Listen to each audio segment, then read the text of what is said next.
ब्राह्मीं च वैष्णवीं भद्रां षड्भुजां च चतुर्मुखां त्रिनेत्रां च त्रिशूलां च पद्मचक्रगदाधरां पीताम्बरधरां देवीं नानालङ्कारभूषितां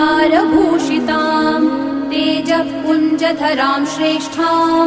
ध्यायेत् बालकुमारिकाम् ओङ्कारलक्ष्मीरूपेण विष्णोर्हृदयमव्ययम् विष्णुमानन्दमध्यस्थम् ह्रीङ्कारबीजरूपिणी ॐ क्लीं अमृतानन्दभद्रे सत्य आनन्ददायिनी ॐ श्रीं दैत्यभक्षरदां शक्ति मालिनी शत्रुमर्दिनी तेजः प्रकाशिनी देवी वरदा शुभकारिणी